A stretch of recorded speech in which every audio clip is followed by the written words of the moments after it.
Clock just turned 6:30 and I see that we have a quorum of the city council in the room present. So we will call the meeting of the city council, City of Hillsboro, Kansas to order.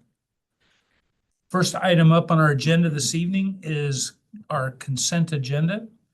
Under our consent agenda, we have vouchers totaling $166,234.89. Did everyone receive copies of the vouchers? Next is minutes from our October 1, 2024 regular meeting. Correct? October 1? Yep. Okay, got it. Yep. This is October. I'm sorry. Still in October. I've jumped a month ahead for some reason in my head.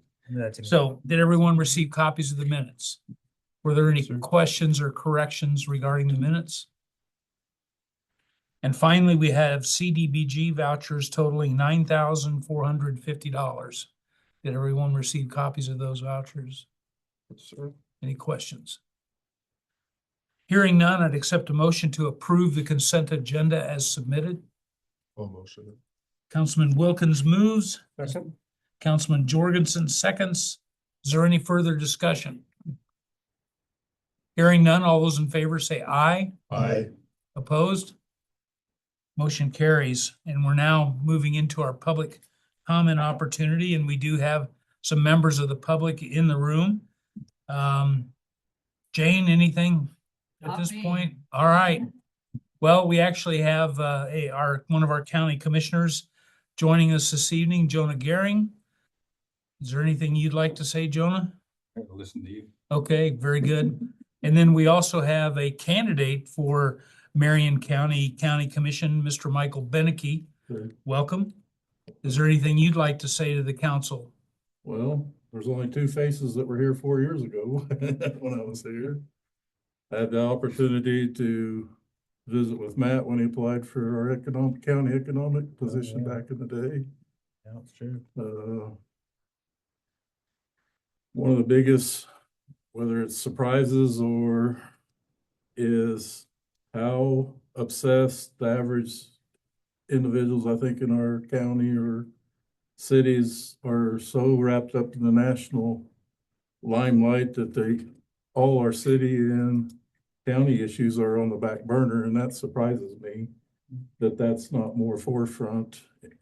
And even visiting with Scott Hill a little bit at Durham and the Pilsen parade or a little bit, said on the state level, he almost feels the same way on the state level issues that he's dealing with, is why aren't we more concerned with our basically hometown issues?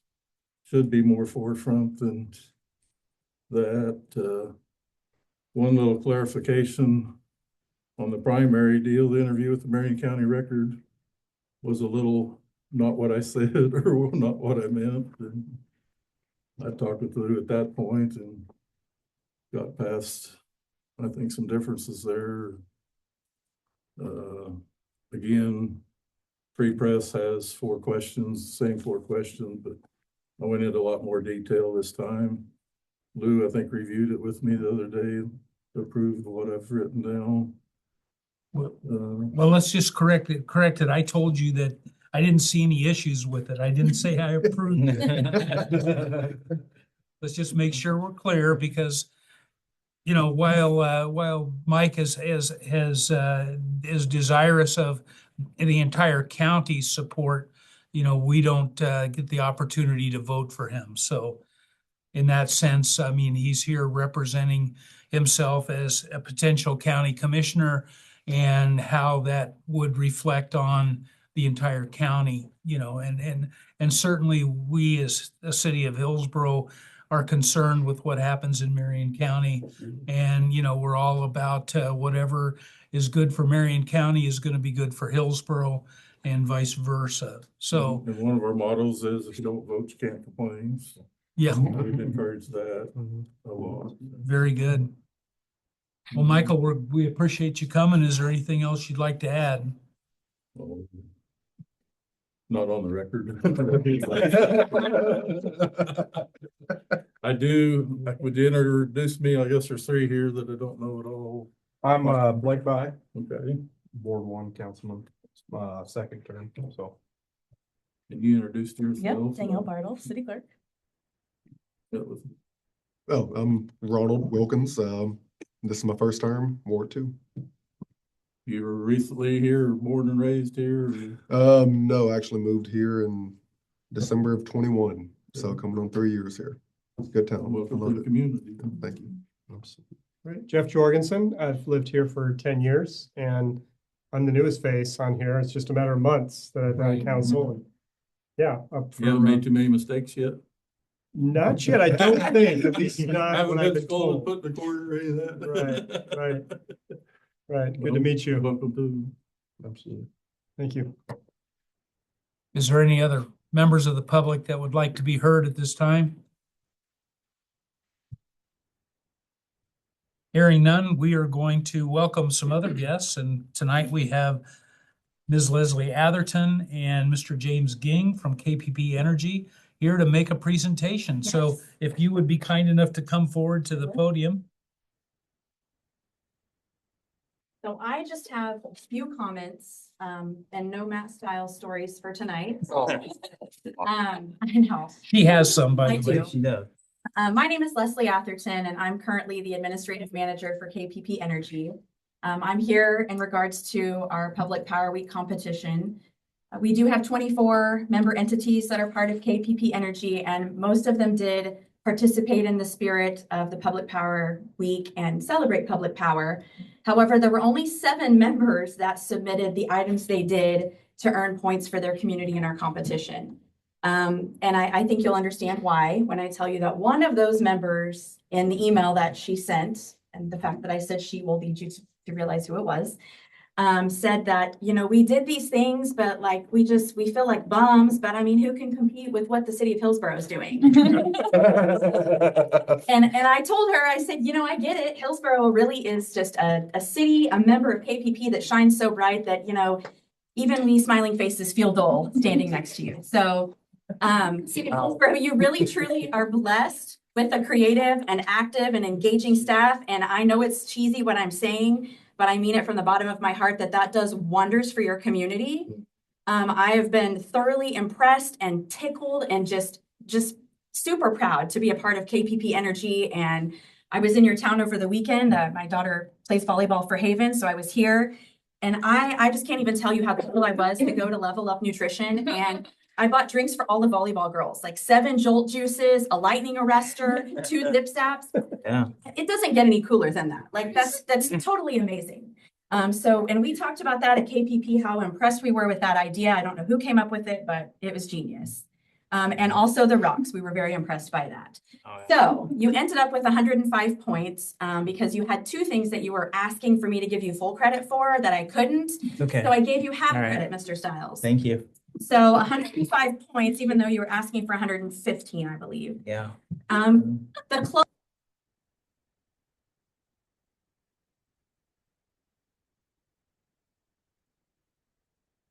So we are proud to call City of Hillsboro a KPP member and more than glad to bring back to you the coveted Public Power Week Champion Trophy.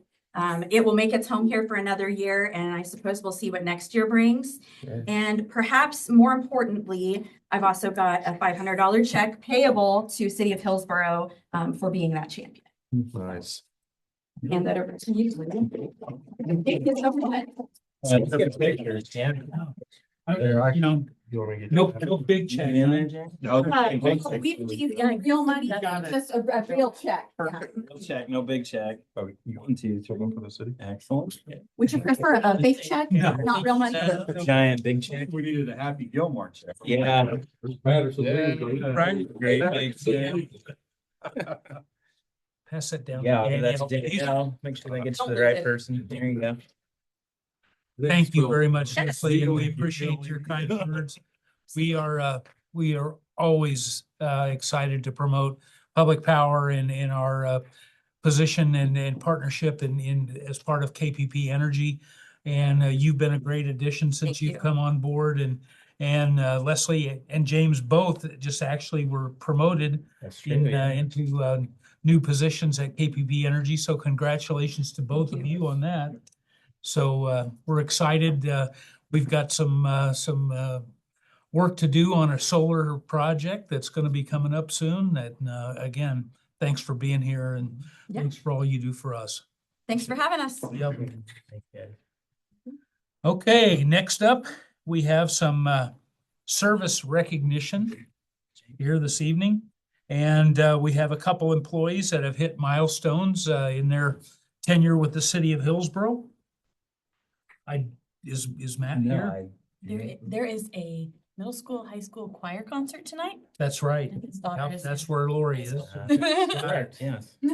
All right, well, we're gonna just pass Matt Hines on, but Matt's got 10 years with the city and we're excited to celebrate that milestone with him.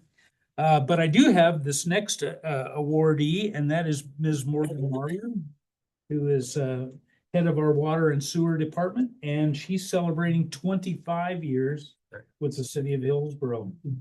Morgan. I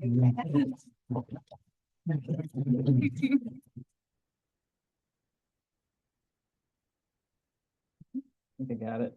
There we go. All right, there you go. Congratulations. Thank you.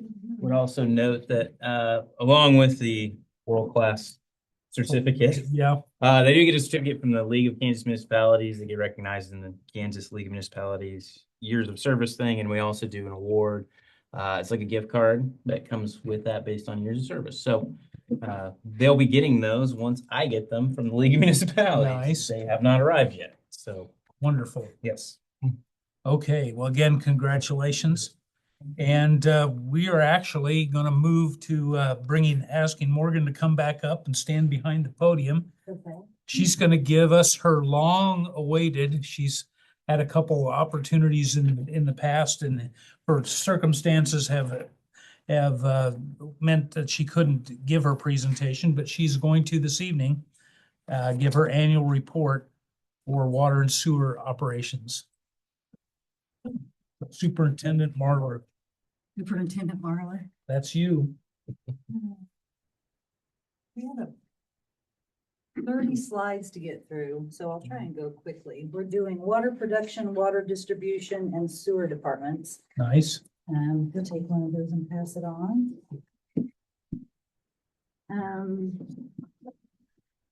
The top page is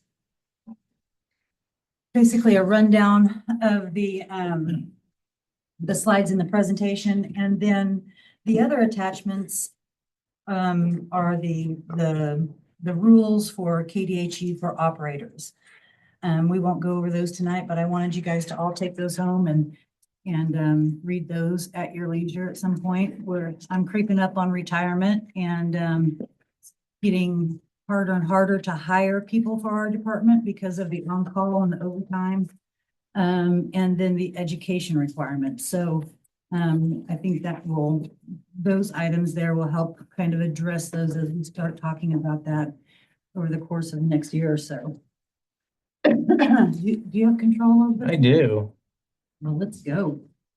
We're starting off with sewer.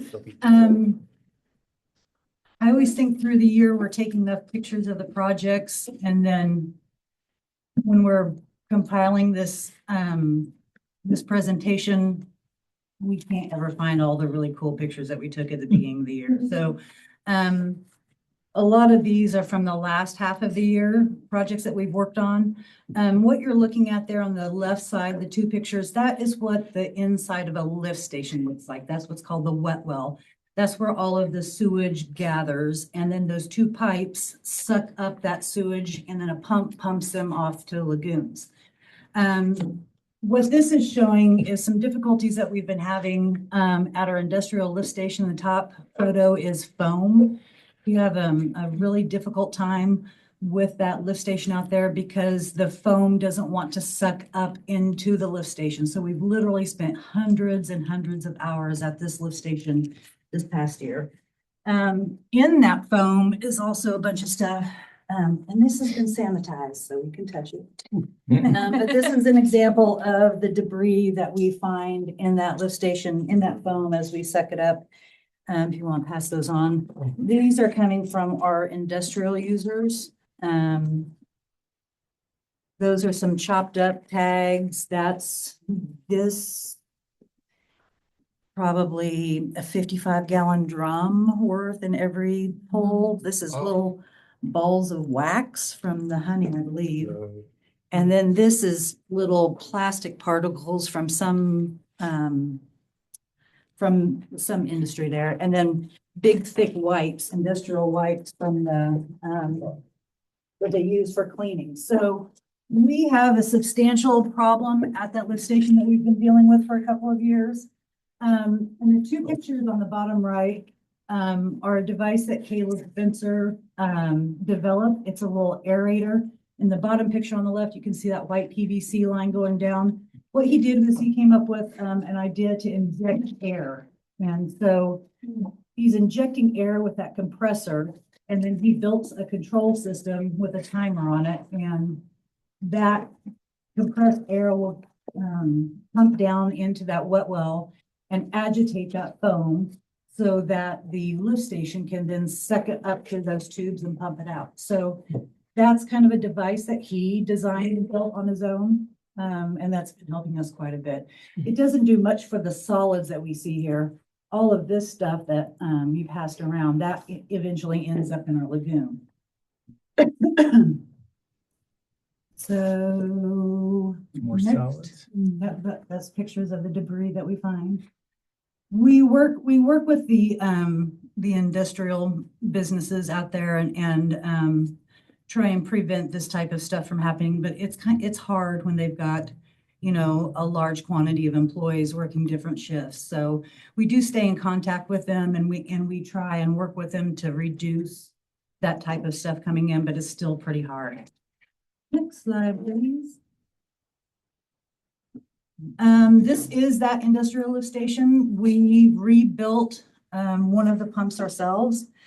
And we had the motor rebuilt, and then we rebuilt the volute and the impeller, which is the blue part under there. That gave us a cost savings about $20,000 for us to do that work ourselves. Next. Then this is down at the old sewer plant, the side of the old sewer plant where the primary lift station is. All of the sewer comes down to the south area of town, south of Tabor College. Where the old sewer plant used to be, and then it is pumped up to the lagoons that's northeast of town. So we've continued to work on cleanup there. We've hauled off maybe 3 or 4 large dumpsters of scrap metal from there, and then we redid the concrete in front of the big storage unit and laid gravel in the driveway. All of that had been deteriorated over the years from heavy equipment. So that's still kind of a work in progress that we're working on. And then this is a variety of different types of sewer projects that we worked on through the years. You can see Caleb there, he's standing above a manhole. We worked on quite a few manholes and went down in them and redid the concrete shelving in the manholes. That concrete shelving allows the waste to flow a lot easier from one pipe to the next. And a lot of that had been deteriorated. So that's kind of on our maintenance to-do list.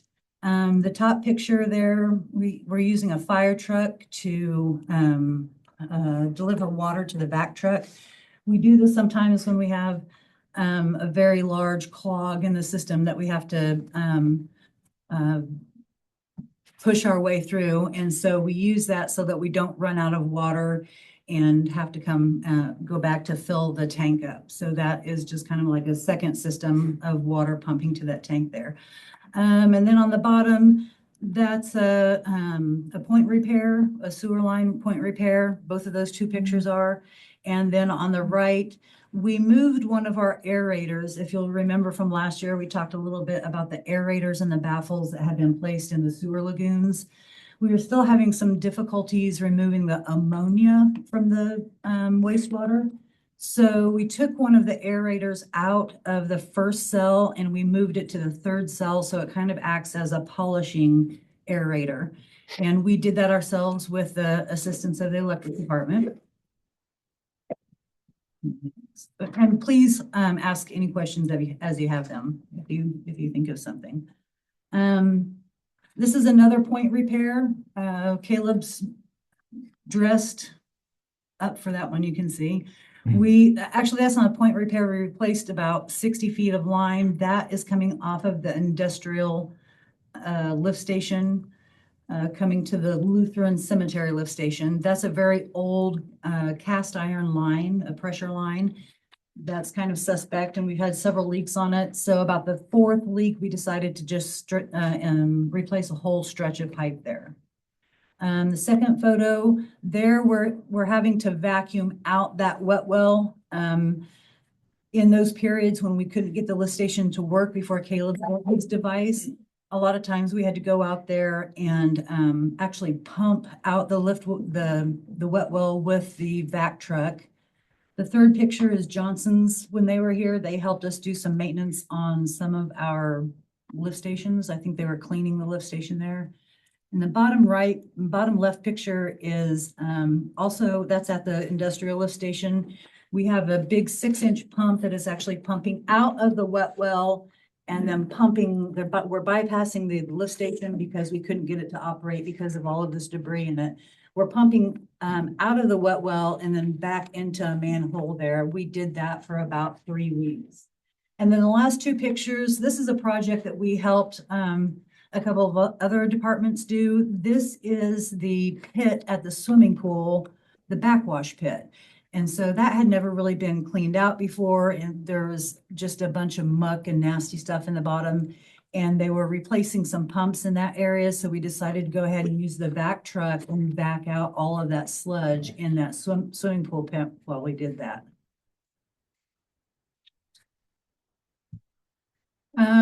This is our primary lift station. We developed a leak in that lift station that we could not address ourselves. So we hired a company to come out and fix that leak. In the next year, we're going to need to spend a lot of money on this lift station. We have a lot of deteriorated old cast iron pipes that need to be replaced. And then the electronics there, the wiring and all of the communication stuff.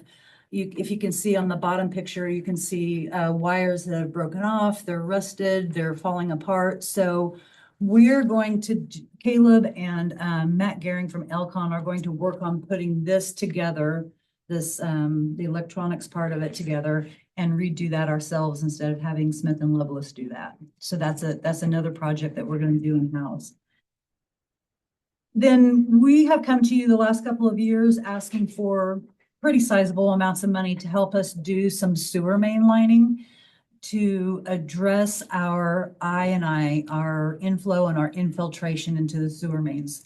We have quite a few old sewer mains still in the system that haven't been lined, and we were getting a lot of groundwater and a lot of rainwater in through our sewer mains, which was then overwhelming our lift stations. And we were under a 5-year consent decree with the EPA.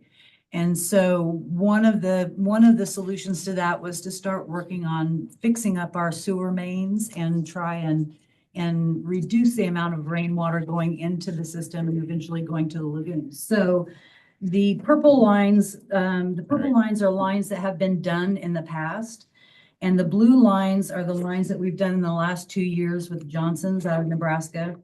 Once we completed those blue lines, we saw about a 70% decrease in the amount of rainwater that was affecting our sewer system. So we felt like we took a big chunk out of that with just that lining. And then the red lines are what is left and what Johnson's is recommending that we attack next. And I think that we have budgeted for that for 2025. While they were here the last time, they did the camera work in those locations. So we're pretty familiar with where the problem areas are and what the deficiencies are. And so they'll come back and line those lines once they're ready to do that. Morgan, Yeah, how long does the lining typically last? I think it's about 80 years, 80 to Okay. 90 Oh. years.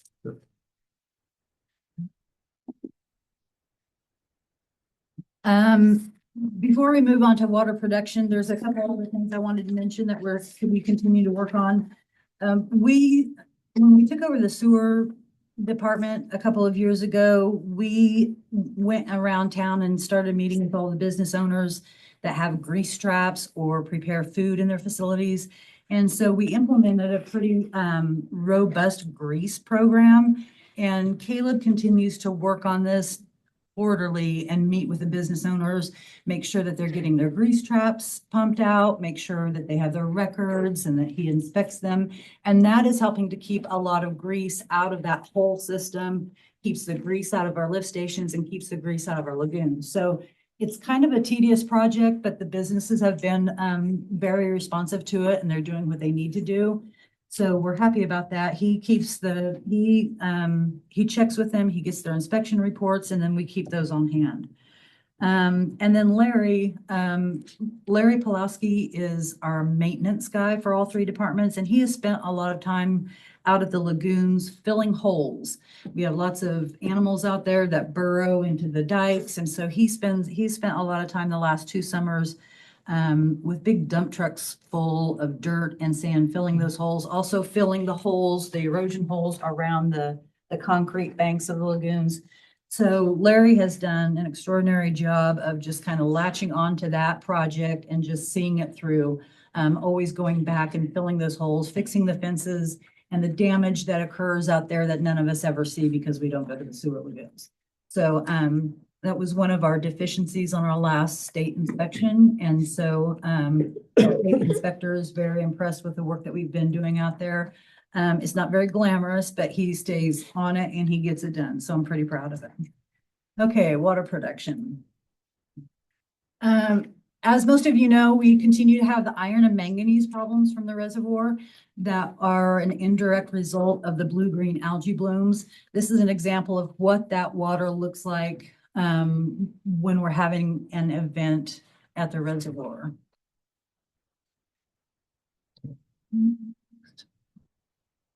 The 2 right photos are what the iron and manganese look like as they're coming through the plant. The 2 left photos are what those filters should look like. In the bottom photo there, you can kind of see we're starting to get a little bit of iron coming in. It's a little bit yellow there. And the stuff that you see on top is a polymer that I add to try and latch onto that iron as it's coming through. That way the filters can trap it a little bit better. The iron and manganese is we cannot feed enough oxidizers in the plant to oxidize the entire amount of the iron and manganese. And so this is what ends up coming over from our upflow clarifier after our clarification process. That's when the water is supposed to be the cleanest that it's going to get. So you can see from that and then the previous picture that it's been a very difficult a process to master to make sure that our customers don't get any of that. Next, okay, there's a couple more pictures of ugly filters. And then the right picture is Caleb putting some filter media in one of the filters. We add filter media every couple of years. We add 20 or 30 bags of filter media to replace the media that's gets blown out during backwashes. This is an anomaly that we worked on for about a year. We couldn't find anybody that could help us figure out what was going on with this. This is our online turbidimeters. They take measurements of the cleanliness of the water coming out of the filters. And we, by law, we have to record and report that every 3 minutes. And as you can see, you can detect some patterns in those, in the charts. And there definitely should never be any patterns in the charts. So we went back to our supplier of the equipment, and they put out a call on a national level, and nobody had ever seen anything like this. And so we spent a lot of time trying a lot of different things, and we couldn't really figure it out. And we kind of whittled it down to it may be due to some electric interference from the equipment in our plant or the carbon that is always floating around in the plant. So I think the next picture. So we're moving those turbidimeters, those online turbidimeters. The left picture is where they're located in the plant. That's during the process of removing them, patching the walls back up. But you can see that there's kind of a fine black film on everything. The powdered activated carbon in the plant is just everywhere. So we think that that might have been interfering with that signal from those turbidimeters to the main SCADA system. So we're in the process of moving those into the back lab, and that's the right-hand picture. And Matt Gehring with Elcon has been helping us do the wiring on that and then the communication back to the main SCADA system. So we're hoping that that will help alleviate some of that bizarre problem. Back to the iron and manganese. If you'll remember, I've talked about working on a project with the WSU Environmental Resource Center. We've done that for 3 or 4 years. We collect samples of raw water every day, then we freeze them, and then every few weeks they come and pick those samples up, and then they will analyze them throughout the course of the fall and then get that data back to us so that we can help. What we're trying to do is find a predictive model that will help us, that will give us some warning when that iron and manganese is going to show up at our plant, because a lot of times it's just there and we don't have any warning. And so they were given legislative funding to expand that project at Marion Reservoir. And they installed some online analyzers that are held up by those buoys right in the front of the dam by our intake structure. And those buoys pull real-time data, tons of data, probably 40 different parameters. And we're measuring things like dissolved oxygen, the oxidation reduction potential of the water. We're trying to determine when that iron and manganese is coming out of solution at that interface where the water and the sediment meet. Because as the dissolved oxygen gets lower, then that iron and manganese comes out of sediment, out of the sediment and becomes dissolved in the water, and then it comes to our plant. So with this buoy data, we're able to get about a 12-hour lead on that iron and manganese coming into the plant, because it takes about 12 hours from the time the water leaves the reservoir to the time it hits the plant. So this was something that was very interesting to work with this year. And then pairing this data with the lab data from the water samples that they took, they'll be able to come back to us.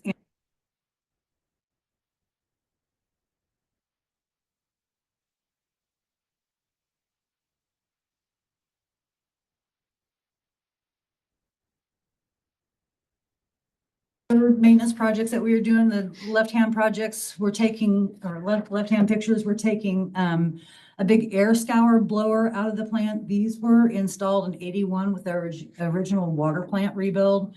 And we had problems with the one you can see was removed, and we decided to repair it instead of replace it based on our conversations with other people in the field and with our engineer. The air scour blowers that are on the market right now are maybe a little more energy efficient, but maybe not as powerful as what we have in that package. And so we weren't really ready to invest $100,000 in a new set of blowers. So we went with the option of repairing that. And so we took that out, had the motor rebuilt, had it repainted, and then we reinstalled that. That is an air scour blower that helps us backwashing our filters in the water treatment plant. And then on the right-hand side, we started doing some painting projects, just some general maintenance on most all of our buildings and structures need paint. They haven't been painted for a while. So these are pictures of Larry working on a chlorine contact basin right at the front gate of the plant. There's Jonah's brother. We have one set of filter controls that have started to deteriorate beyond use. They operate our filters numbers 3, 4, and 5, and our quote from Microcom to redo that filter console was about $95,000. And we were a little disappointed that they were in that rebuild, that they were going to just replace that equipment with the same type of equipment that was in there.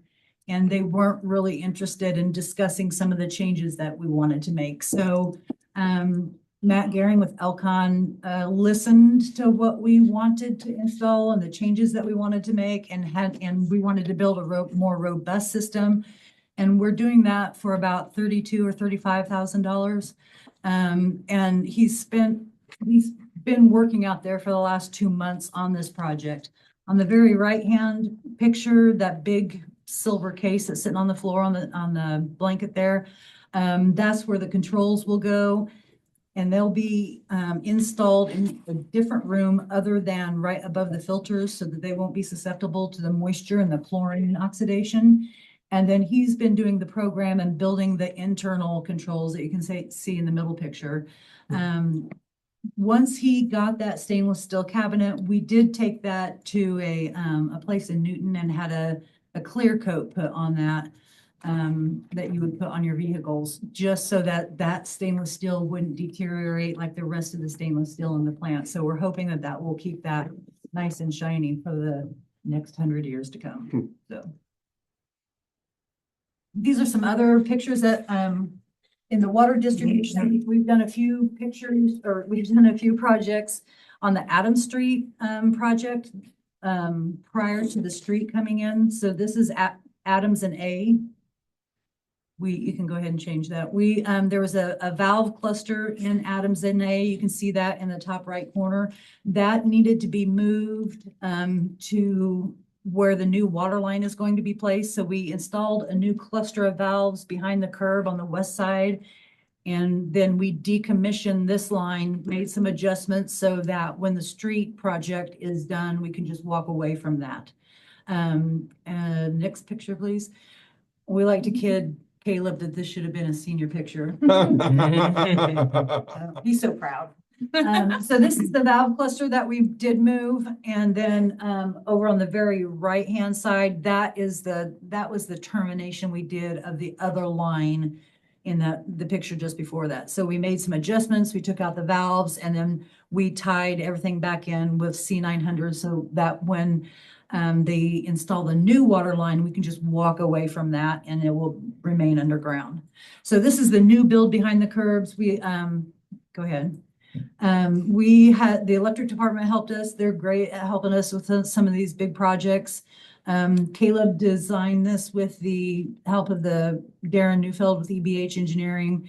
And we got that valve cluster and then a section of line both north and south behind the curb so that the street can be built and then whoever comes in to do the water line project can just tie into this valve cluster. And this is us backfilling, putting everything back together. You might explain what that block is. That's a thrust block that we use. The street department has a mold, and whenever we have any extra concrete from any project that we do, they fill the molds with those. And then there's a little hook in the middle there. So as the concrete cures, that hook cures, and then we can pick that up with a backhoe and we can move that around to wherever we need to. We put a thrust block behind things like a fire hydrant or a valve cluster, something that will give that those mechanical appurtenances a little bit more strength as it gets pressurized. So that those thrust blocks help prevent anything from shifting underground once we've built it.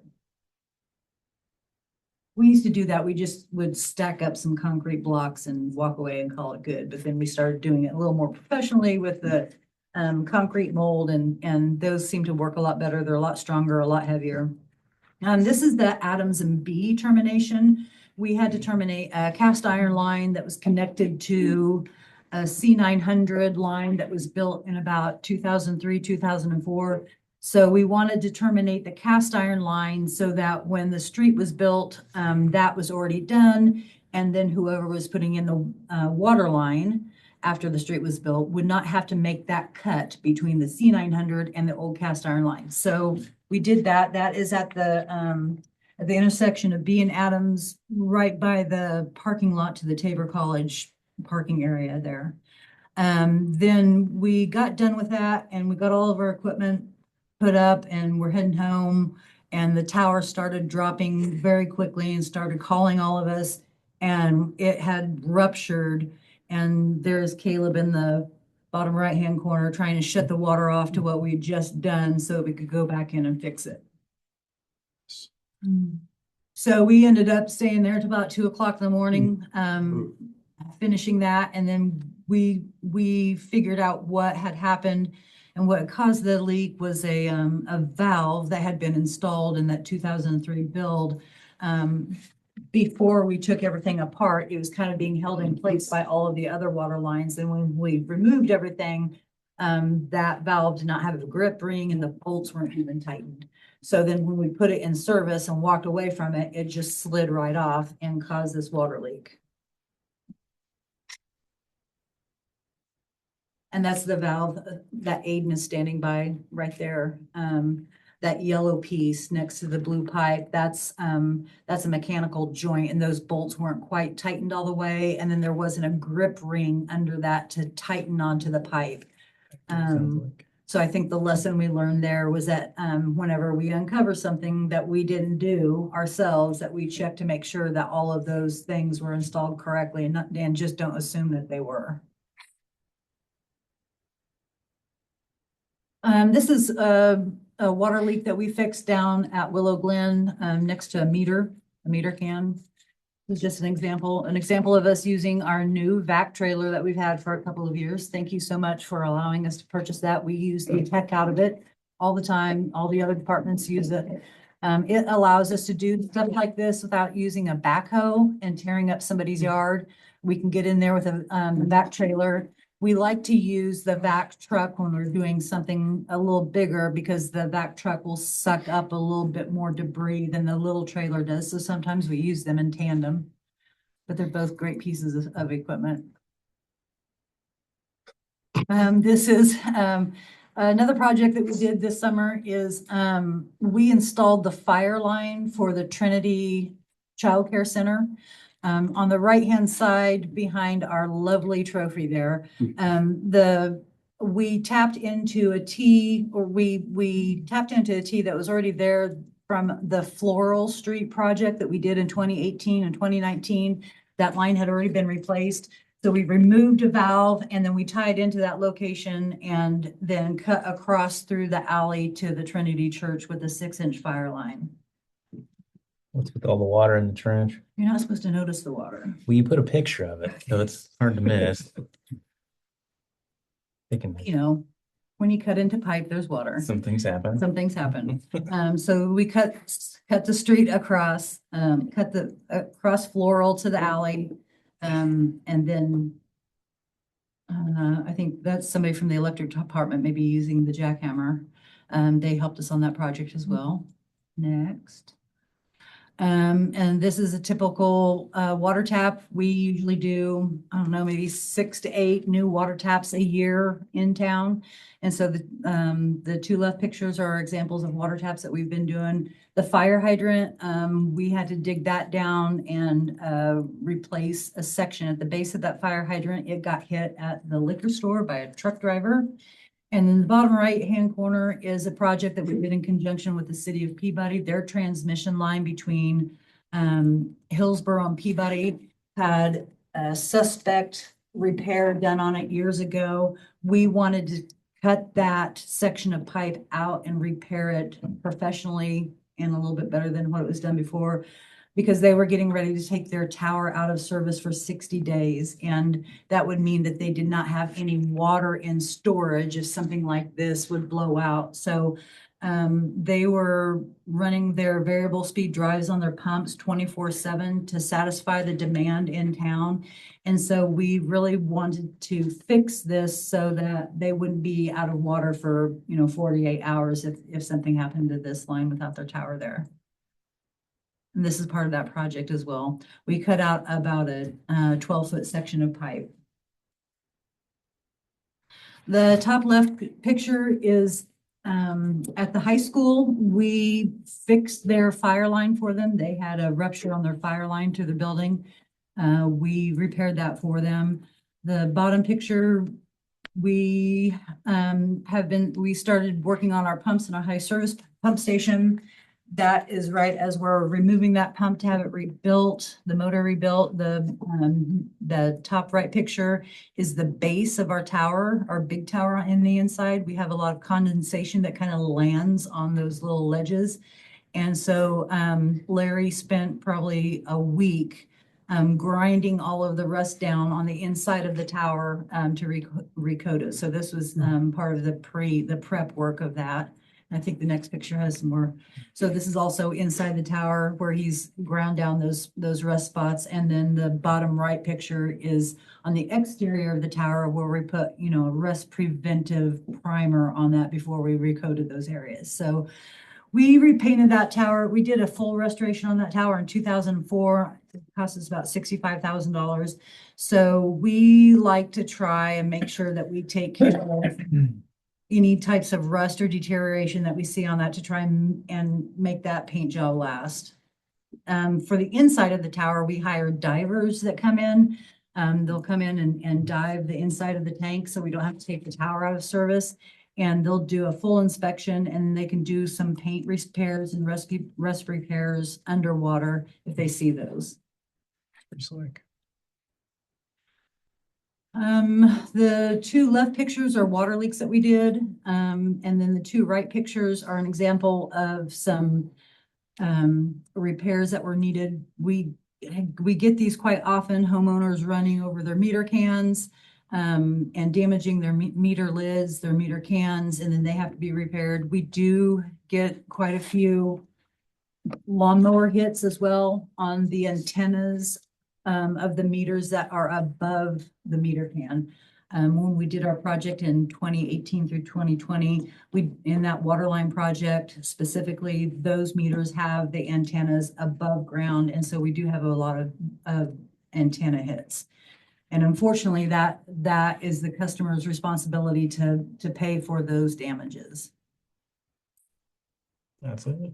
That's it? That's it. Ooh, I'm done. On the back of the page there, that I handed out, I listed the people on our departments and their level of certification. And if you do your homework tonight and read the very interesting KDHE rules about that, it takes a person a year. A person has to have a year's experience before they can even take a class 1 certification in water or wastewater. They have to have 1 year of experience and accumulate a handful of points. And so a class 2 certification takes 2 years and so on and so forth. So it's been very difficult for us to hire people for our department. They say when we interview them, they say that they are interested in on-call and overtime and all of the work.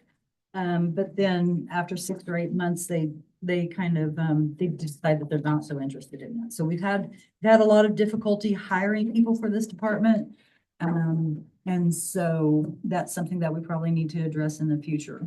I'll let Matt decide on how we can address that. Right? Working on it, Working yeah. on it. Yeah. Actually, talked about it this afternoon with Kimberly about it. Yeah. So it is difficult. It's not just difficult for us. It's difficult for every municipality in Kansas.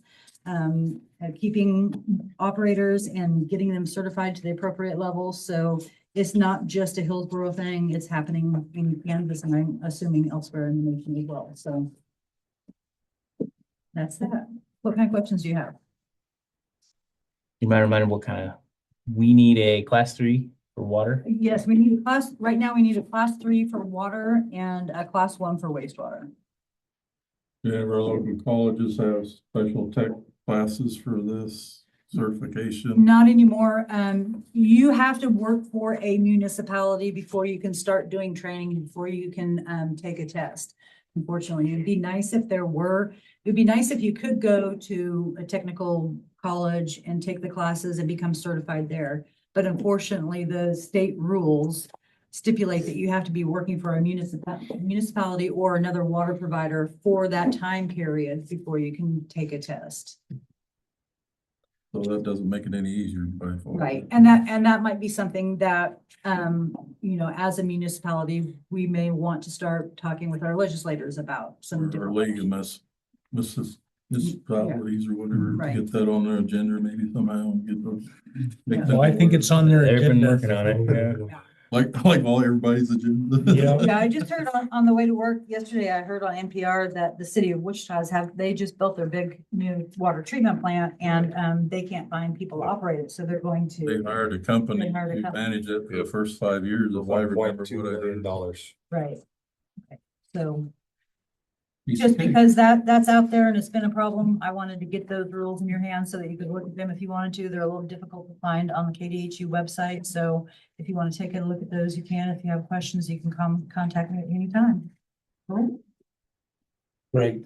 Good report, Morgan. Thank you so much. Hey, I've got a quick question for you. Okay. I learned about this weekend, Kansas, at least the local water production is facing an issue with PFAS Yes. in their water. Is that something that Hillsboro has to deal with and fight? Because I know we fight with the iron and manganese, but I know the PFAS issue was one that came up pretty big, at least in the bigger communities.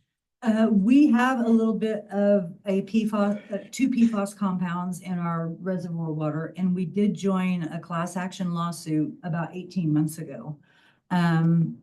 I received an email about a week ago that they're in the stage of allocating those funds to people that signed up for that. So there's a little bit more paperwork that we need to do and get to them. And then I don't know what what our cut of the funds will be.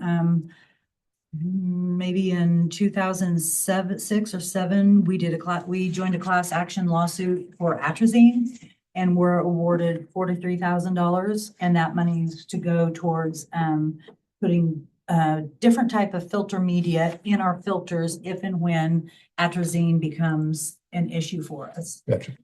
So I'm not quite sure what the stipulations will be for the PFAS settlement, but it is a issue for everybody. Mhm. And they haven't really landed on what that type of treatment would look like for surface water treatment plants in the state of Kansas. Right. So I don't know. I didn't know how it would affect with the iron and manganese and how Yeah, they go together, so. one more fun thing to play with, Yeah. right? Yep. Right. Any other questions for Morgan? Okay, good report. Thank you, Thank you, Morgan. Morgan. Thank you. I'm gonna take my 25-year award and go home. How about- Don't forget your visual aids. All my treasure. Yeah. My treasure. Visual aids. Anybody want to take any of this home with you? Thanks. Thank you, Morgan. Thanks, guys. Maybe put it in a museum or something? I think I'm the only one that's interested in this. Oh, okay. Yeah, well. Mine's not dried out and that clean. My feet Well, talk to me later. I might clean it up for you. Thank you. Okay, we are now going to move into our business item, and we have one item of business to deal with this evening, and that is consideration of a proposal for rekeying city locks. Mr. Stiles? Thank you, sir. So I think Danielle mentioned this in her annual department head meeting report about our department head report about a rekeying project. We've been kind of working on it for a while. She and I have talked about it for a couple of years and we just haven't quite got it to fruition. But we were able to do that. We put some bid specs together. Ed Lehman, our custodian, is actually a trained locksmith as well. So that comes in handy. Nice set of skills. And so he was able to help us put together bid specs for that, which we put out in August and got back early October. I got 3 bids back. You can see them there. Smallwood Locksmiths and Supply, they were really good to work with. They came out, they looked at everything with us. They're actually our preferred vendor, just from the relationship we were able to kind of build with them. And they were the low vendor, or the low bid too. So that worked out really well. Of course, the rekeying project itself, I put all the specs in there. So if you're interested in learning all about rekeying, you can do that. But we also had Danielle put some notes together as far as what the benefits are for this. And so we've got, a lot of it's about security and cost effectiveness, peace of mind. We've got keys for everything floating around. I have a giant box of keys in my office and locks for that matter. And then we've got just giant boxes of keys. And then there's keys out there that we don't know who have to all number of buildings. And so, getting this under control, being able to rekey this, make sure that everything kind of works. It makes everything more efficient for us. It makes everything safer for us.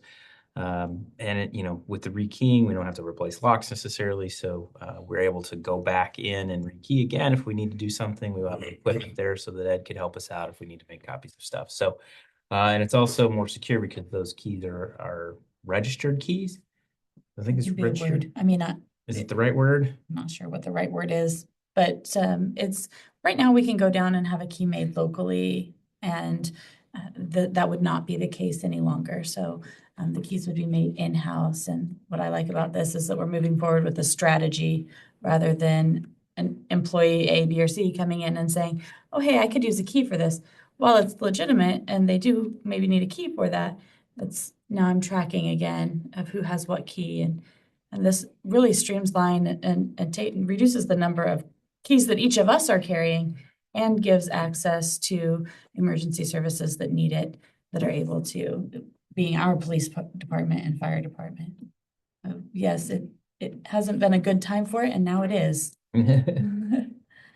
So yeah, it's a $14,576.69. It's going to be spread over the departments, so we'll split it up some equitable way to do that. Obviously, City Hall's I think City Hall has the most, administration is the most, but some of the other places we'll divide that cost up there. There's 10 total departments this affects, so it's spreading the wealth around quite a bit there.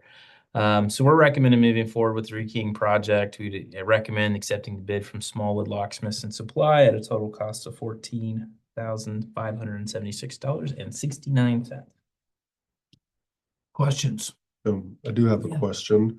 So the gist of what I think I might have been trying to understand what you were saying is that, so these new keys, are they going to be the type that people can't just go like to their local, like Walmart, and just make a copy of it if they want to? Right. Or, okay, all right. Yeah, so when you're talking about like a registered key, Yeah.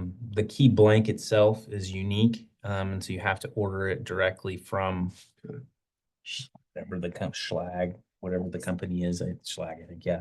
So it's not an off-the-shelf key that they could just copy. Would those keys be the same for like people that rent out the space here, or is that a completely separate? You can you can control what key opens what, and Okay. we can get to that key just opens what needs to be open for that. But Sweet. that same, the key that I have would open multiple different doors. So Sure. yeah. So I'm just noticing that between the three different bids, there's a big price difference, but as I read on, it's not a price difference due to materials and things like that. It sounds like you had said before the different companies what our needs were. So that was kind of an apples to apples thing there, right? Yeah. So really, we're getting the same thing from any Any one of them. three, So yeah. that's great. Smallwood was just a more competitive and frankly easier to work with. So that's a twofer on that one. Good. There were no companies closer than Kansas City that were interested in this, or that exist, or? I don't think it's something that we had Ed look at those, and I don't know where all they went to, but I don't know that there was anything that was I think that. we did post it. Yeah, and it was posted. So And I was pleased that somebody out of Kansas City, thought enough to come down and actually meet with us. Yeah. Yeah. That was impressive. Any other questions? Hearing none, I would accept a motion to approve the staff recommendation for the rekeying project to accept the bid from Smallwood Locksmiths and Supply at a cost of $14,576.69. I'll make that motion. Councilman By moves. Is there a second? I'll second it. Councilman Wilkins seconds. Is there any further discussion? Hearing none, all those in favor say aye. Aye. Opposed? Motion carries. And that takes us out of our business section and into our discussion items. And tonight we're going to discuss the Q3 strategic planning update and the upcoming planning process. Mr. Stiles? thank you, sir. So I'm going to do the update first, then we'll get into the calendar and the planning process stuff. So Okay, update, kind of where we're at. I break this down by all three of our main goals. Tier 1 goals, childcare, housing, and workforce. They come first alphabetically. Tier 2 goals, community development, financial stability, and public safety. They come after that. So, childcare, of course, we're building the childcare center. We're right in the middle of it. We just walked through yesterday. They're hanging drywall, HVACs, pretty well finished, electrical rough-in, all the plumbing, electrical rough-in is all pretty well finished. So they've got fire suppression in there. It's actually starting to look like something. It's always really hard to tell when you're just got framing and stuff in there, and of course it's a huge ceiling, and yeah, so it's really starting to look like something. Weens tells us that they're on pace. They're hoping to be done and out and handing the keys over the end of February. So yeah, we're moving forward with that. The board's got a few financial holes to fill, but we're waiting on a couple more grants we're supposed to be getting and some more money to come through. So everything's kind of moving forward. It's just we're also flipping over on the board side to hiring and getting everything policies in place and all that. So all that is going to start kind of rolling out. I think they're going to start looking for a director in late November, December. So and then we'll have signups and all that stuff. Open house day for people interested. Kids Connection people coming over, hopefully, and all the hiring and all the fun operational pieces of it. So the good news is that Tristan's back, and so I'm no longer in charge of this project on a day-to-day basis, which is awesome. Yeah, it's actually been not too bad. The Weens has been very good to work with. They haven't been calling every day needing something. It's been pretty good. So I did tell them I wasn't going to pick out any carpet or finishes or any of that stuff. That. So that's the daycare. Any questions on that stuff? H4C sent out a newsletter today or email with all the pictures. It looks pretty good. It's coming together. Coming together. Housing stuff. So Orchard Ridge, moving forward with that. Of course, that we approved the zoning in September for that. We're still working on getting that rural housing incentive district moved forward. We've been talking on the design phase right now. We were working on electric the other day, kind of what that's going to look like. So that's all moving forward. I think their project's still, I think they're hoping to get groundbreaking sometime late this year. We're running out of year though, so I'm not sure. But they're still telling me, we're not far off track. We're going to be in good shape, and hopefully we'll have some people in there in the next year. Elite Container Homes, that's our container home folks on 3rd Street. They've been out. They actually are looking for some grant assistance. They applied for a couple grants. I'm not sure what the status is for those. Otherwise, they're kind of in a holding pattern. I did refer somebody there who called me the other day who was interested in building some stick-built houses. I sent them up there to connect the two, say maybe, well, I don't know Some what what house? some stick-built, regular houses, like Oh, a okay. regular typical construction. Yeah, called stick-built, but yeah. So it's one of those things that, I don't know where they're at, but I connected the two. Maybe they'll work a deal. Who knows? And then of course we have Parkside's deal where they're selling those lots to developer. We did that on first of October. So I haven't seen any designs for that, but we're hoping to get something from that relatively quickly. I have talked to the person a little bit about that, so I don't know what the actual timeline will be, but that's all still moving forward. So any questions on any of that stuff? Housing's doing pretty well too. Workforce development. So we had the side hustle under workforce development. We have entrepreneurship or entrepreneurship partnerships. Talk a little bit about the side hustle challenge, which we've covered before. We've got another lunch and learn coming up. Ronnie Davis is coming back in, and it's going to be on veterans and trying to find veteran workforce. And as they transition out, we're in an interesting position as we sit between both McConnell and Fort Riley. We could be a destination for either one. And so there's some DoD programs that we could get involved with, or our businesses could get involved with, to try to attract veterans that are leaving the service. So it'll be good. I'd encourage anybody who's available Thursday, December 12th, come over. It's a lunch and learn. Ronnie's actually going to cook. We cooked last time too. It was awesome. So it's at least worth a good free meal. I would highly recommend. What date was that? December 12th. Okay. Yeah. Wouldn't mind seeing Ronnie anyway. Yeah, he's Seen good. him forever.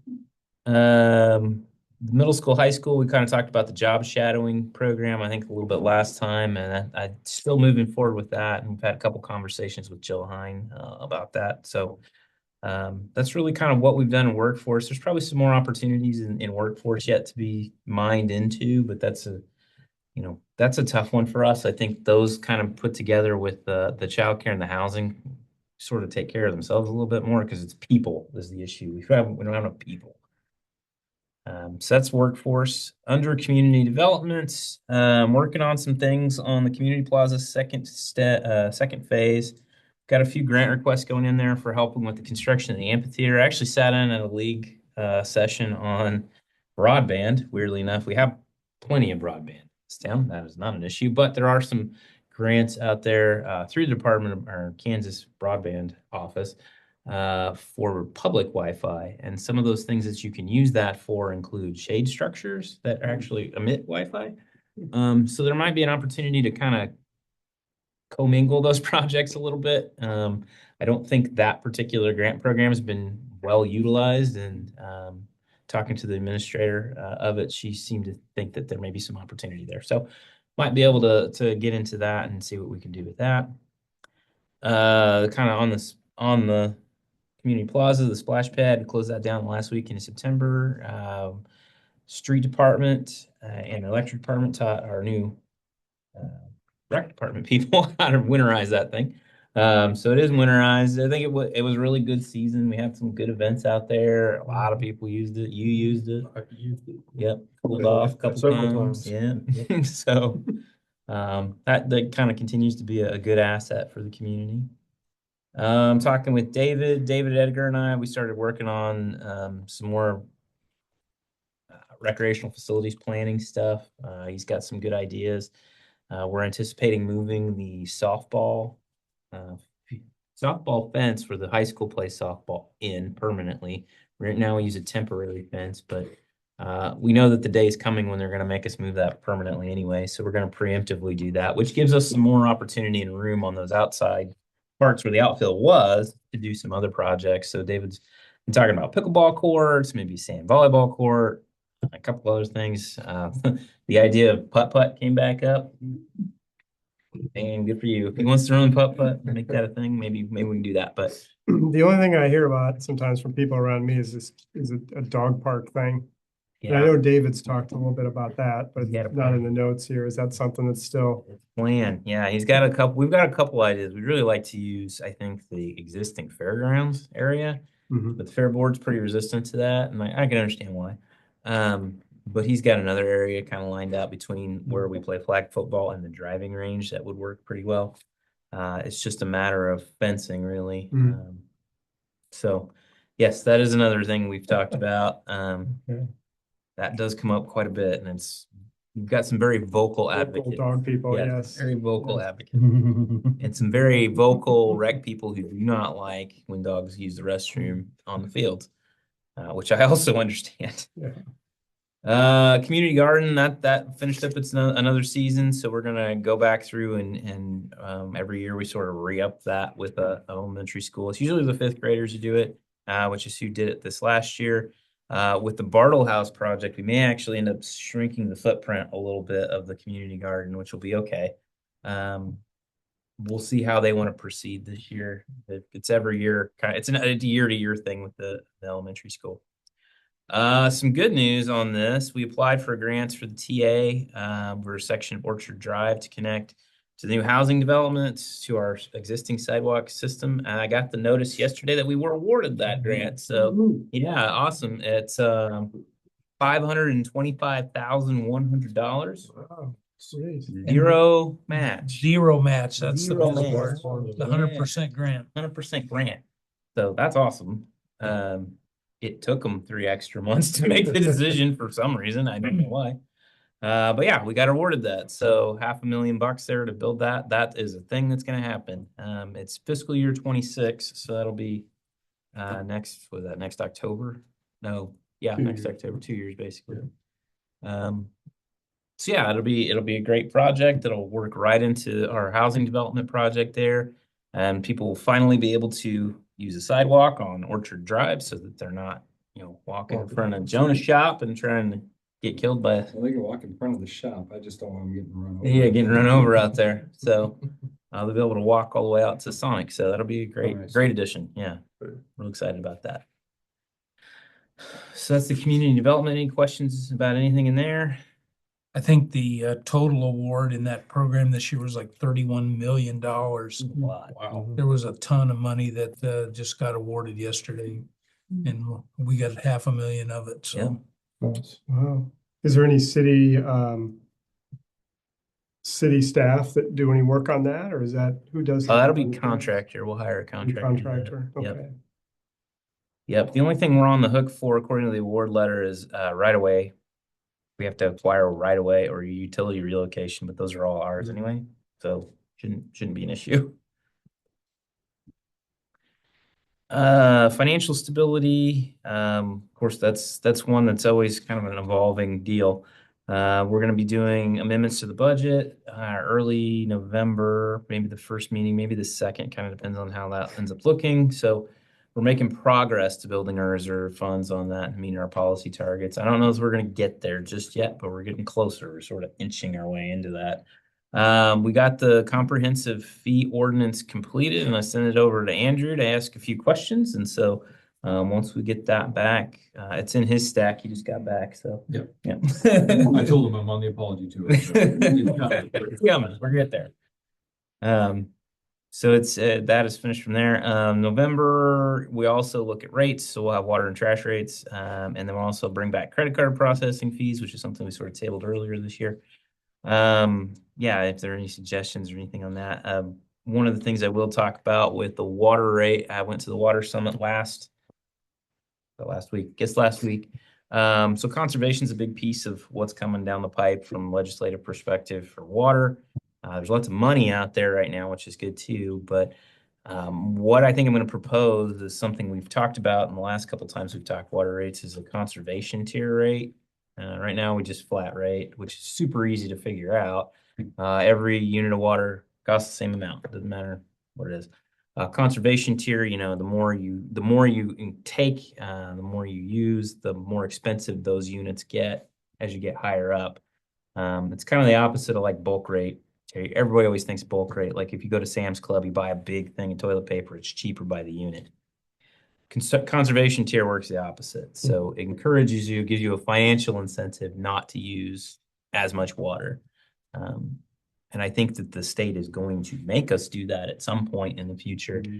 So it might be good to start thinking that way now, just to kind of cut that off and maybe get ourselves into some of the conservation programs and access some more of that funding. So Adam Street project, that's delayed by the contractors. I called Darren today to try to figure out what was going on. They were supposed to be in here 2 weeks ago, and I haven't seen them yet. So I'm trying to figure that part out, but there's been a little delay there. They're not outside of their window to finish the project by any means, but they're a little bit behind where they said they were going to be.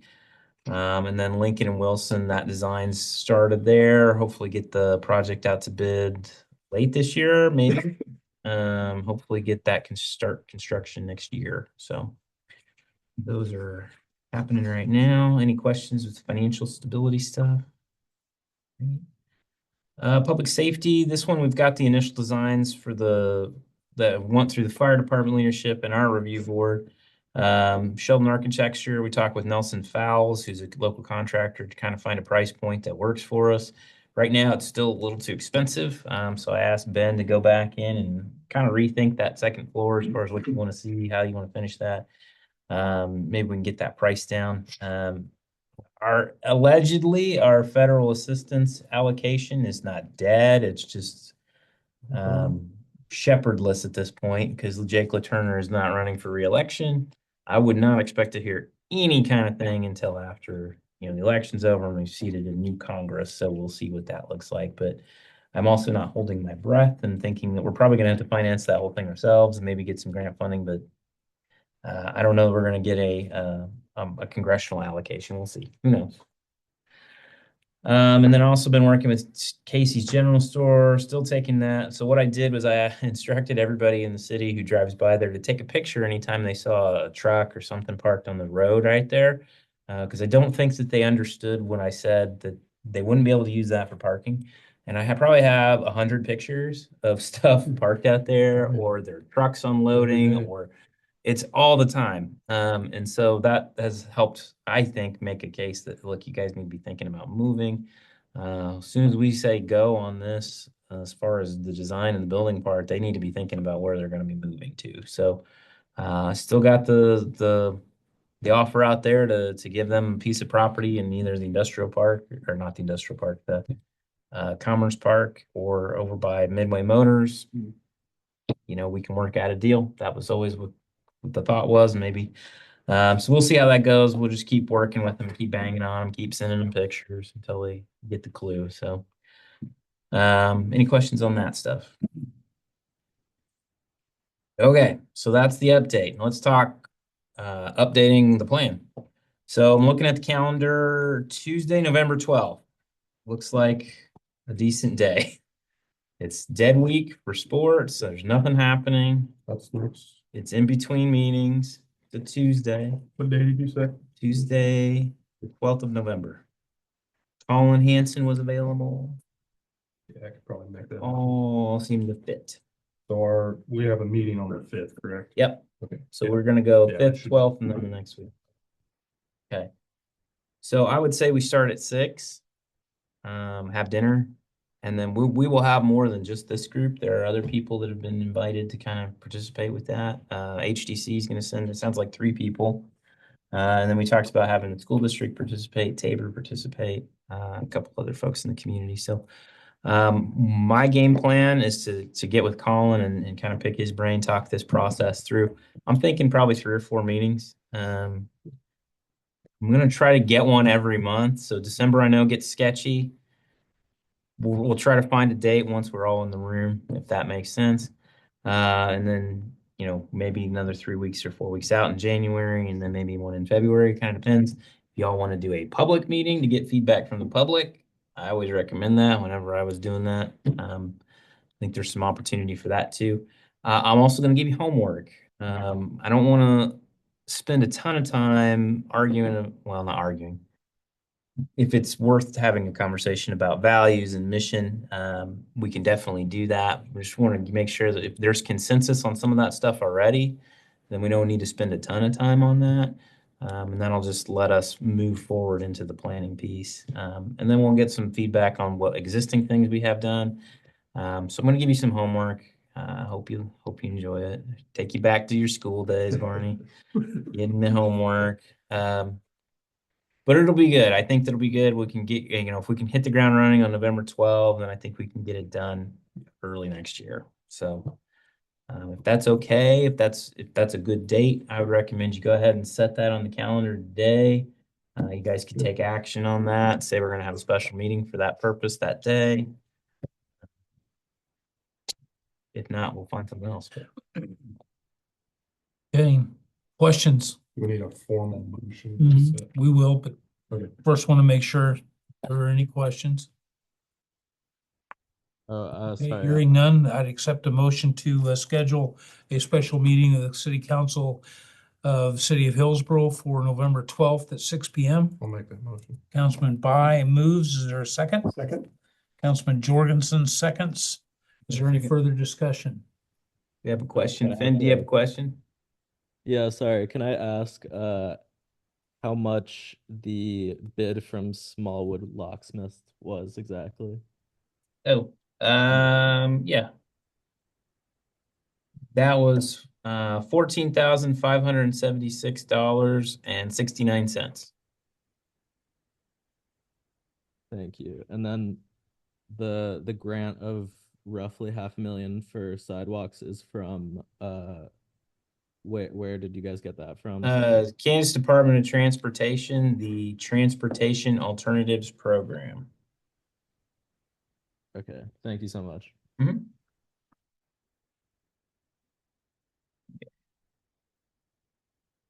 We should actually welcome Finn. He's new to the Marion Record and looks like hopefully you're going to be covering the city of Hillsboro, or is that just catch as catch can? Yeah, I'll be trying to come to as many in-person meetings as I can. Sorry, today has been a bit hectic, so I'm just here. with No, different people. no worries. Well, welcome. Welcome. Thank you.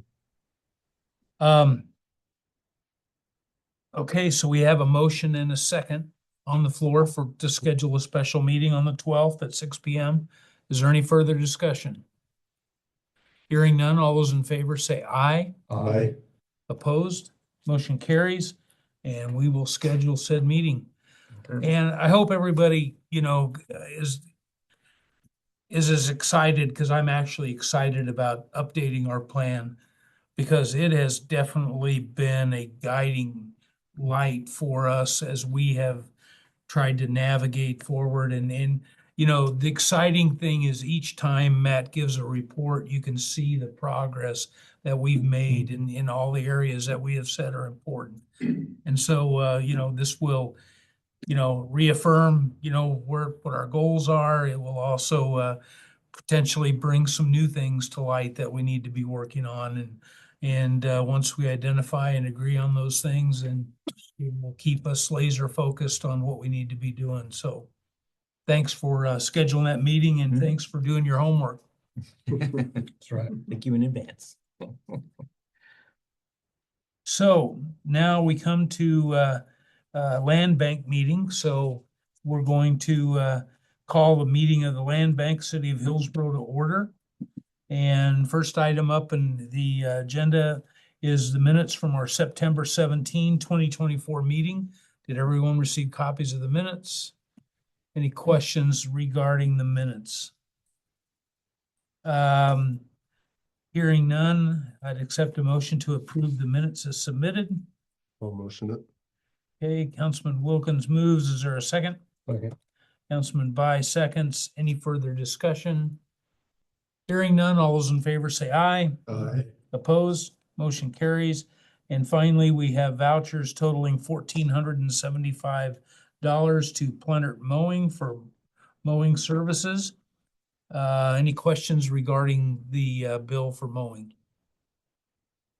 Hearing none, I'd accept a motion to authorize that $1,475 for payment. Councilman McCarty moves. Second. Councilman By seconds. Is there any further discussion? Hearing none, all those in favor say aye. Aye. Opposed?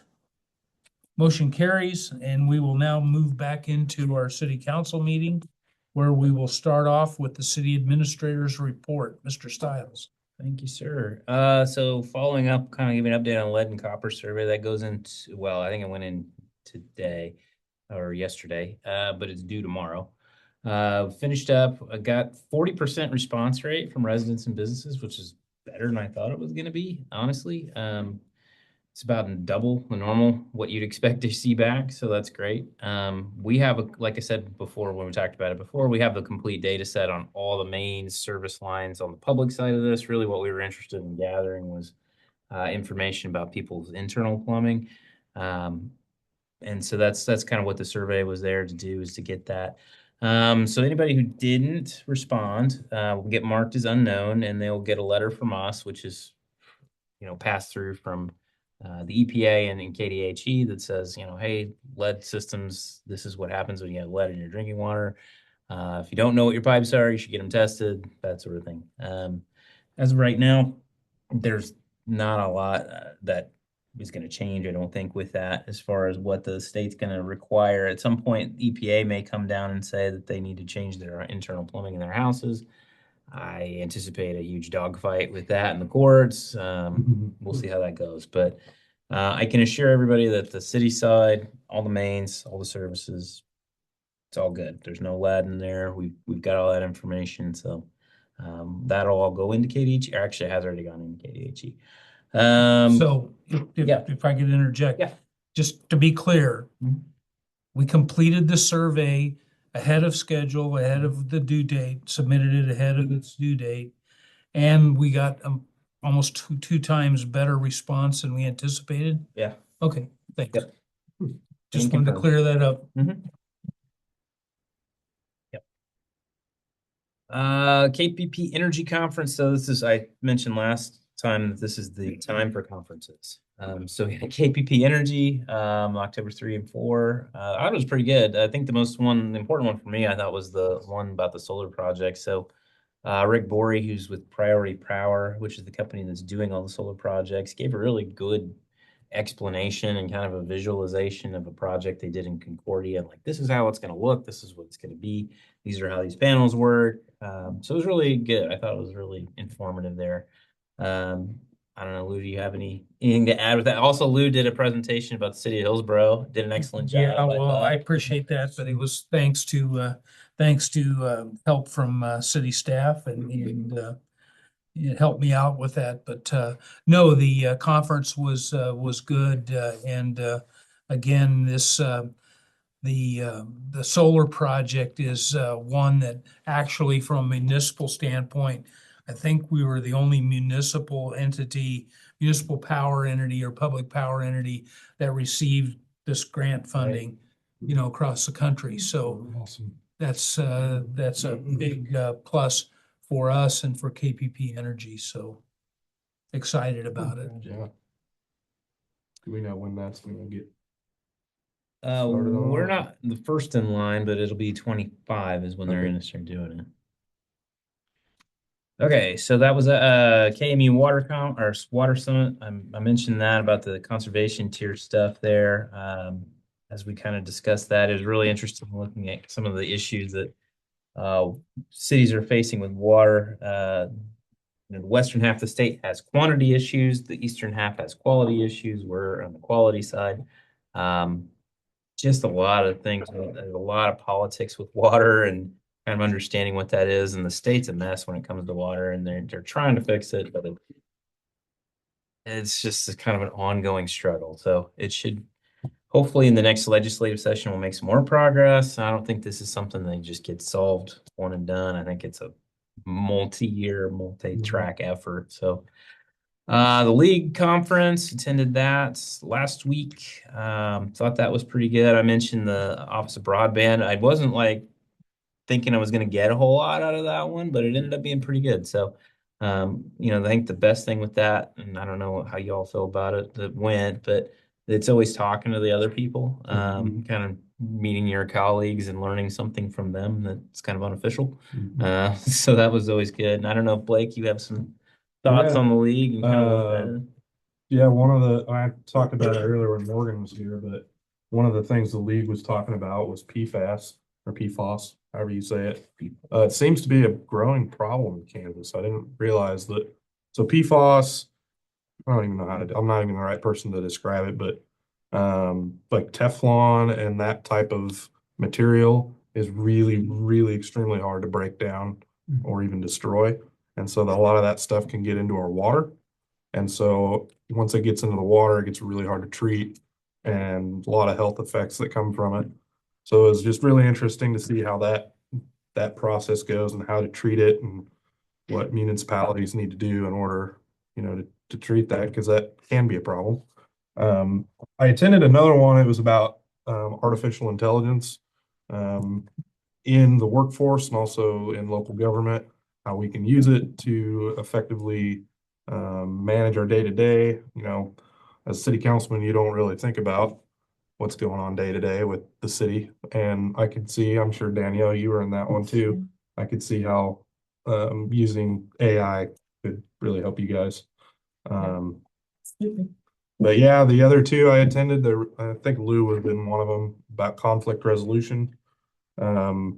I've had people come up to me, and I don't know if they mean to be combative or come off that way, but I'm one of those people that take things personally. And so just being able to hear how other elected officials handle conflict and handle situations like that was always good. And then the last one I attended on Saturday was about social media for elected officials. And as someone that's very active on social media, it really was a gut punch. So yeah, this is probably the best conference that I've been to be honest. And I just want to thank the city for letting me go. I learned a lot, not only just for the city, but just in everyday life in general. Great. The other thing that we do at the league conference is we have the annual K-mint meeting. And so we received another gold star. We'll put it up on the shelf. That's our 27th gold star or something like that. They're not all up there, but we'll also receive this is our 29th year in K-mint. And so next year we'll get our 30-year pin. It'll be pretty sweet. Coffee with the mayor. We just recorded that today. That went really well. We had Kimberly Swati in here. Yeah, I thought it was a long discussion, but it was a very good discussion. And that, yeah, Callie, of course, recorded all that, and we'll have it out the last Friday of the month, which is the 25th, I think, right? Final Friday. Final Friday. Out of office stuff, because everything's kind of coming up fast at the end of the year. We had another conference. Well, I went to cybersecurity today, but then I've got customer connections conference coming up at the end of the month. KPP's got a rate forum on November 1st. City and County Managers Association conference is December 4 and 6, and then the KPP annual meeting is the 13th. All the KPP stuff, you're all welcome to attend that if you're interested. The rate forum is super technical and a little bit eye-watering, honestly, but it is good information if you're interested in kind of how that process works and how we set things at KPP. It's really informative. And the swag's good and the food's usually all right, so you can make a day out of it. And then with the holidays coming up, I'm gonna be out of the office the week of Thanksgiving, and then December a couple times during that. Remind everybody we're closed on November 11th for Veterans Day, 29th or 28th and 29th for Thanksgiving, 25th for Christmas, for the first New Year's Day, and then we typically do a half day on Christmas Eve. I'll let you know what that is. We usually have breakfast. It's brunch, fun, open to everybody. We just have a little fun before we go home for the holidays. So Okay. that is everything I got with that. Are we planning a holiday party as well, or? Yes, to be determined when that is. We're going to talk about it at the department head meeting tomorrow. Okay, We got some new options this year. We could go to the golf clubhouse, which has been remodeled. We also now own a bowling alley. So two options there. So, okay. Any questions for Matt? All right. Hearing none, we will move to our final opportunity for public comment. Is there anybody from the public that would like to address the council? Michael? Well, he was talking to some of the roundtable sessions being even some of our drug companies put them on. And the best part of, rather than listen to somebody lecture about something, was just other farmers, ranchers, what they try, what works in their area, to give you an idea of what's happening outside of just Marion County or something. I think even on the commissioner side, there's 4 or 5 county commissions have a round table, and I think are very good for anything to attend as many of them as you can when they have them. Okay. All right. Any other public comment? Hearing none, we will now go to council comments, and we'll start with Councilman Jorgensen, right? I don't have anything tonight. Okay, Councilman Wilkinson? Wilkins, sorry. No, you're Wilkins. fine. Just like to thank the city for giving me the opportunity to go to the league conference in Wichita. As a fresh councilman, it is definitely beneficial to go and to absorb as much information as I can. And I mean, like Matt said, meeting with other people and talking to them as well. Met several individuals that were from different cities all around, and it was really good. I mean, I plan to keep going as long as I'm here. So Very good. Yeah, thank you for the opportunity. Well, just again, to all the council, you're always welcome to attend these events. And like Matt said, the KPP events and those things as well. I know schedules can get full, especially for those that have families and children and some of those things. But there's value there, and there's always something you can learn and take away. Sorry, Ronald, anything else? No, sir, that is it. Okay, Councilman McCarty. A couple of things, but I'm gonna wait till November 12th. I think it's more Okay. in line with that. More strategic. Yeah. Okay, all right. Councilman By. I don't have anything. That's it. Okay, other than what you've already After, reported? other than what I was already Okay. said, so. All right, is there any other business that needs to come before the council? Hearing none, this meeting is adjourned. Thank you very much.